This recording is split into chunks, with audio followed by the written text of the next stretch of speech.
guys, how are you? How's it going? Happy Friday. Welcome back to the next installment of embarrassing skin questions. Thanks for joining. So while we give everybody a couple of minutes to jump in here and join the live, let me do a little housekeeping.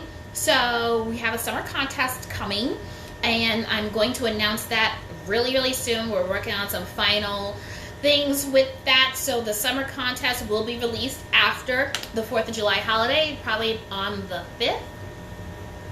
And, well, no, let me not even lie. It's going to be the 6th, okay? We're going to release it on the 6th, and you guys are going to have all of July and all of August to compete.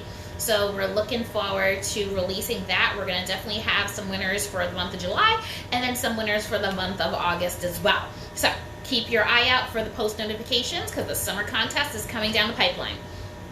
Also, we also have another really big announcement coming down the pipeline really soon. We're looking to release a new product line for you guys, so keep your eyes out on that as well.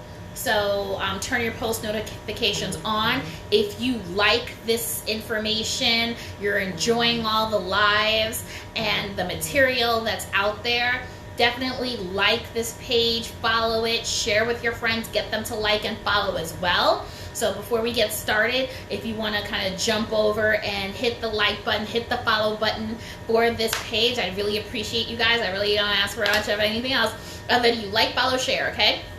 So today's question, let's get into it. So again, amazing questions came in through DM and email all week long. I'm super excited to get to it.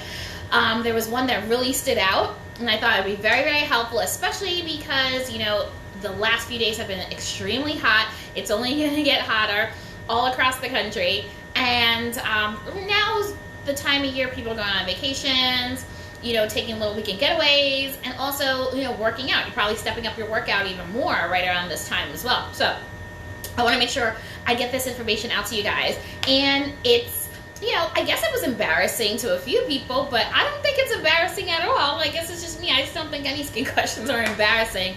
But we want to talk about sweat in the boob area. So if you're somebody who, you know, has boobs, if you're, you know, it doesn't matter if you're a girl, because I swear, like, this is a problem, not just for the boob area. I think that if you are somebody who's a little bit more curvy, if you're a guy who's like a bigger guy, whether you're more muscular, more meaty, you know, whatever your body shape is, it really doesn't matter. You know, if you have a body and it is the summertime and you are going to be active, you're not like sitting right underneath the air conditioning 24/7, then this is probably a situation that's going on that you've either figured out how to control it, sort of, or you really want to find out some more. So let's get into it. So, you know, I'm going to focus on the situation with the boob sweat, but honestly, you can apply this to anywhere that you feel like you're just, it's just out of control. You're trying to do something to keep it under control. You want to get rid of the chafing, the discomfort, and some of the issues that can follow along with it. So again, I'm focusing on boobs only because, you know, I can relate, but this really applies to anywhere you got some curves and you are getting a little bit hot. So once you are out there and you're sweating, and sometimes it can accumulate, especially under the boobs, this is very common.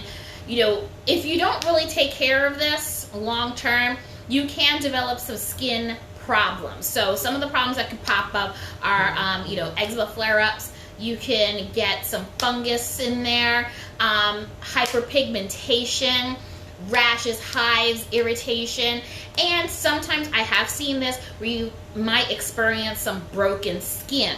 So you will probably have a skin that's a little bit, you know, ripped, open, irritated, and of course, with that broken skin, you can get some infections as well. So what are you going to do about it? What can we do? So again, I'm going to focus on boobs, but again, you could apply this to almost any body part.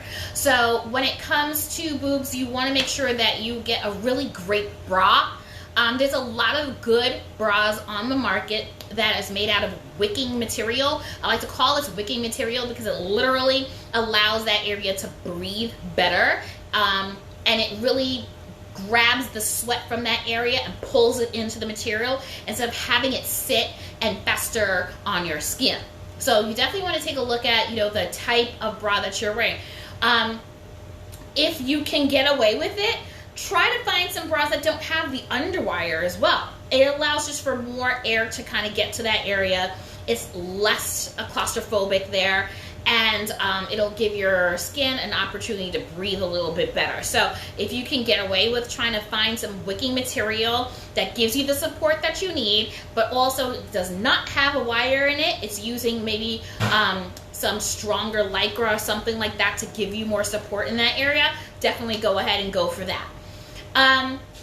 Next up, I want to apply this to anybody, not just people with boobs. I'm going to apply this to anybody. If you are working out around this time of the year, and I think I've done a post about this, about how to make sure that you get the perspiration off your skin as quickly as you can.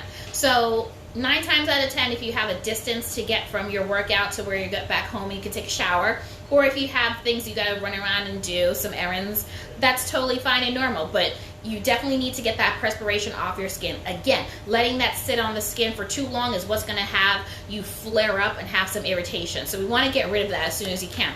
I put a post on my feed, I think it was back in May, where I talked about, very quick, simple, easy ways for you to kind of make up your own wipe at home and bring it with you when you go work out, so that you can use that as soon as you're done working out to help take that perspiration, that salt, the sweat, all that stuff, the dirt off of your skin until, buy yourself a little bit of time so you can get home and take a shower, okay? So definitely go ahead and take a look at that post, implement that. It's very simple, very easy, no brainer.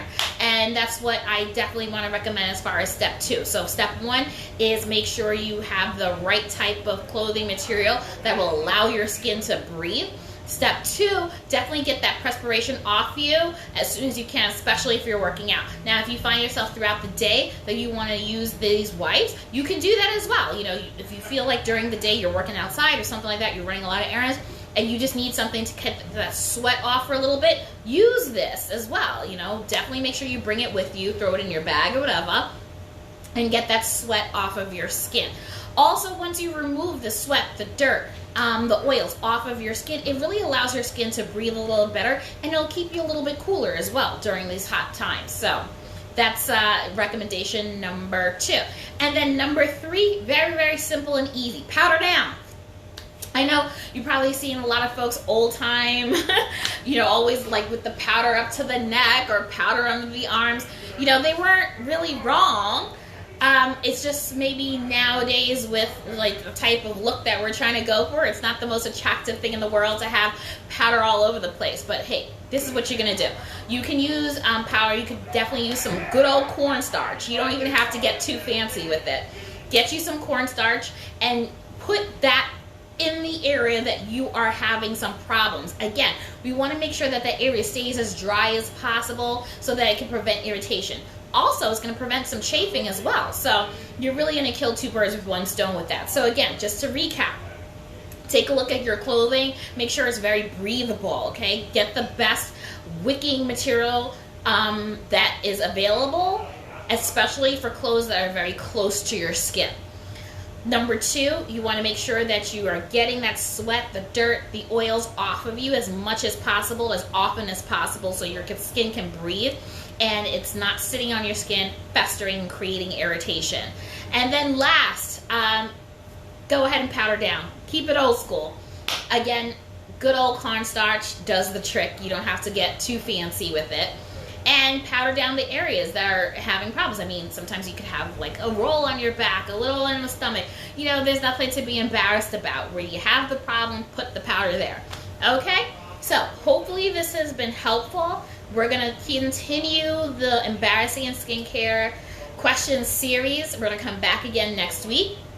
Keep those questions coming in via DM or email. Doesn't matter. Just send them on in and we'll get those answered. If I don't see you again, please enjoy your holiday weekend. have a good time. We're finally in a better place this year where we can have a little bit of fun during this 4th of July, so do so. Thanks, guys. See you later.